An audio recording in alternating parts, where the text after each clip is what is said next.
Last 4 decades నుంచి కూడా ఈ హోమియోపతిలో ఉన్నారు కదా. నిన్ననే చేప మందు కూడా వేసుకున్నారు చాలామంది. సో మీ ప్రాక్టీస్లో మీరు చూసిన గత 10 సంవత్సరాల నుండి ట్రీట్ చేస్తుంది ఒకటి హెచ్ఐవి పేషెంట్లు. చాలామందికి నేను 100% తగ్గించానని నేను చెప్పను.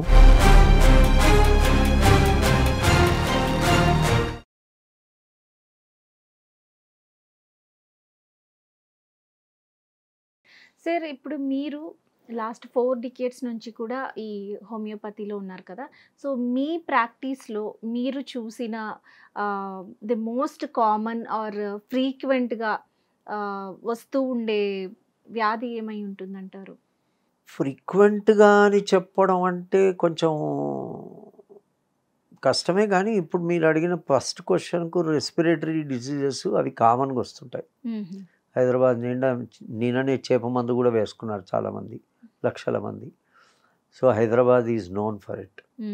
చుట్టుపక్కల ఉంటారు, బెంగళూరులో ఉంటుంది, అపోలో ఉంటుంది, సీ కోస్ట్లో ఉంటారు, వాళ్లకు ఉంటుంది ప్రాబ్లం. సో అట్లా ఉన్న వాళ్ళకు కూడా ట్రీట్మెంట్ ఇవ్వచ్చు. అది రెస్పిరేటరీ ప్రాబ్లమ్స్ ఎక్కువ మంది వస్తారు. నా దగ్గర మీరు అన్నట్టు నన్ను అడిగితే గత 10 సంవత్సరాల నుండి ట్రీట్ చేస్తుంది ఒకటి హెచ్ఐవి పేషెంట్లు, రెండవది డిస్క్ ప్రాబ్లం. వీళ్ళు చాలామంది ఉన్నారు, కొన్ని వేల మంది మా దగ్గర పేషెంట్లు ఉన్నారు. చాలామందికి నేను 100% తగ్గించానని నేను చెప్పను, అది కరెక్ట్ కాదు. కానీ చాలా శాతం పేషెంట్లు నయం అయ్యారు.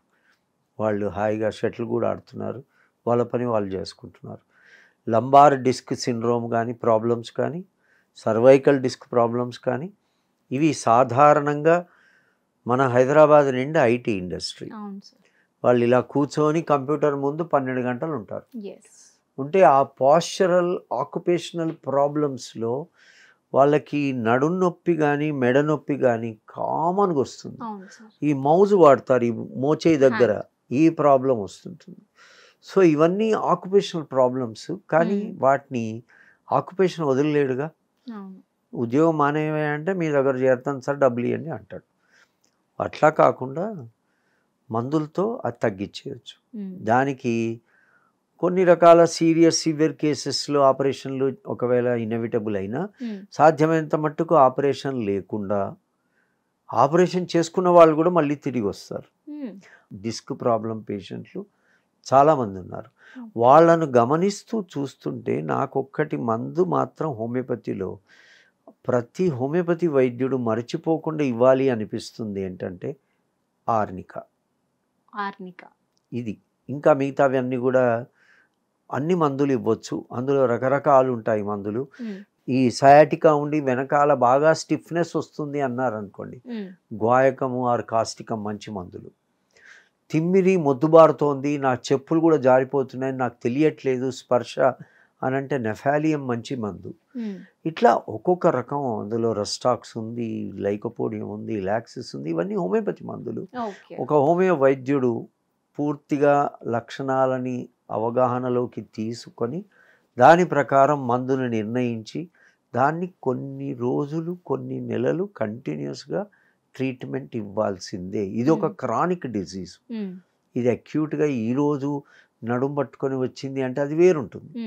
అలా వచ్చిందంటే టక్కున మందిస్తాను తగ్గిపోతుంది, హాయిగా వెళ్ళిపోతాడు. అలా వేరు. ఇప్పుడు రోజు మా మామగారు, సొంత మామగారు ఇప్పుడు లేరనుకోండి, ఆయన ఒక చెక్ ముట్టుకున్నాను తీసుకుందామని ఇలా వంగాడు, లాక్ అయిపోయింది, ఇట్లా అయిపోయారు అంతే. He was not able to move. So అది వెనకాల అట్లా క్యాచ్. సో సరే ఆయనను పట్టుకొని పడుకోబెట్టి అప్పుడు ఇమీడియట్గా ఆ జర్కీ, ఆ రాంగ్ మూమెంట్ అన్న దాన్ని బట్టి ఆర్నికా 10 తీసుకొచ్చి ఒక డోస్ వేసాను. ఆయన ఒక అరగంట తర్వాత ఆఫీస్కి వెళ్ళిపోయారు. ఆ పని చేయొచ్చు, కానీ అది అక్యూట్.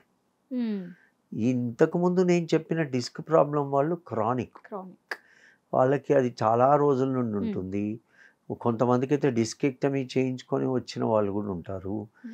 ఈ ప్రాబ్లము తర్వాత వాళ్ళ ఆక్యుపేషన్ ఎన్ని రోజులని రెస్ట్ తీసుకోగలరు, కొన్ని రోజులు తీసుకుంటారు, తర్వాత మళ్ళీ ఉద్యోగానికి వెళ్తే మళ్ళీ ఇదే సిస్టము, ఇదే కంప్యూటరు, ఇదే కూర్చోవడం, ఇదే బాధ. అవును. ఎంత ఎర్గానమిక్స్ ఉన్న చైర్స్ వచ్చినా అది సరిపోదు. సో అటువంటి వాటికి వాళ్ళ కేసులకి హోమియోపతి చాలా మంచి సిస్టము, పర్ఫెక్ట్గా ట్రీట్ చేయొచ్చు. వాళ్ళు మా దగ్గర చాలామంది ఉన్నారు, వేల కొద్ది ఉన్నారు పేషెంట్లు. అది బాగా చేయొచ్చు.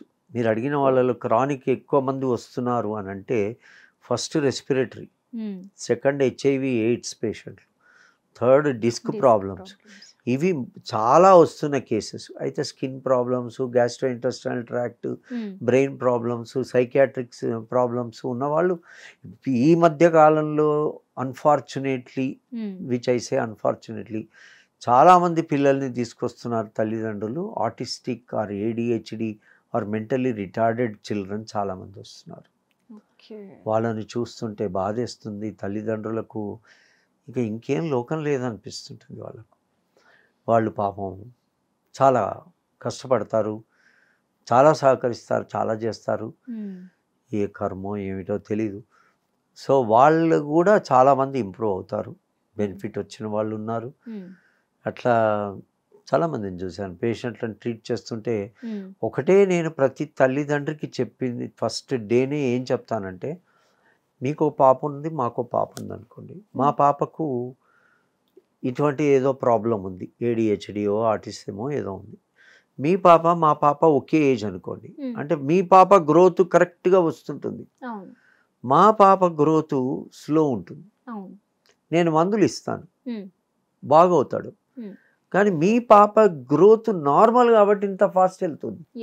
మా పాప గ్రోత్ మందు ప్రభావంతో డిలేడ్ అయినా క్యాచప్ చేసి బాగవుతారు. కానీ ఈ డిస్పారిటీ ఉంటుంది. మీరు అదే ఏజ్ పిల్లలతో కంపేర్ చెయ్యొద్దు. మీ పాప ఇండిపెండెంట్గా నార్మల్ అయిందా లేదా చూసుకోండి. మ్యాక్సిమం నార్మల్ అవుతారు. యాక్టివిటీలు పెరుగుతాయి. దానికి ఆక్యుపేషనల్ థెరపీలు, స్పీచ్ థెరపీలు అవి కొంచెం దోహదం చేస్తాయి. ఎలా ఫిజియోథెరపీ ఎలానో అవి కూడా కొంతవరకు చేస్తాయి. సో ఇలాంటి పిల్లలు కూడా మా క్లినిక్స్లో చాలామంది ఈ మధ్యకాలంలో మరీ ఎక్కువయ్యాయి. నేను వెనకాడను, భయపడను. ముఖ్యమైనది దాని మీద చాలా రీసెర్చ్ జరిగింది, జరుగుతోంది. చిన్న పిల్లలకు చిన్న వయసులో ఎంఎంఆర్ వ్యాక్సిన్ వేస్తే ఆటిజం రావచ్చు అని టెక్స్ట్ బుక్ ఆఫ్ మెడిసిన్లో కూడా ఉంది. దాని మీద ఇది పెద్ద ఒక మాఫియా లాంటిది కాబట్టి దాన్ని అంచగొట్టి పిల్లల్ని అది వాళ్ళ బిజినెస్ దెబ్బతింటుందని ఒప్పుకోరు. కానీ అది కూడా మెయిన్ కారణం ఉంటుంది. ఎందుకంటే పుట్టగానే వ్యాక్సిన్స్ లిస్టు తల్లిదండ్రులు మరీను ఈ సాఫ్ట్వేర్ కపుల్ అయితే మరీ ఒక పద్ధతి ప్రకారం అమ్మ సెకండ్ ఇచ్చేయాలి, ఇవాళ థర్డ్ అని ఫీల్ అయిపోయి ఇచ్చేస్తారు. అలా చాలామందికి ఆ కారణం కూడా అదొక one of the main reasons. తర్వాత ఎన్నో కారణాలు, జెనెటిక్ మేకప్లు ఇవన్నీ ఉంటాయి. సో ఆ కేసెస్ కూడా మా ఎక్స్పీరియన్స్లో గమనిస్తే ఇప్పుడు ఆల్మోస్ట్ 44 years నుండి ప్రాక్టీస్ చేస్తున్నాను. ఇందులో వేల కొద్ది పిల్లలు, వేల కొద్ది పేషెంట్లు వస్తుంటారు. చాలామందికి బెనిఫిట్ అయింది, కాని వాళ్ళు కూడా ఉంటారు, వేరే డాక్టర్ల దగ్గరికి వెళ్తారు. అది ఓకే సార్.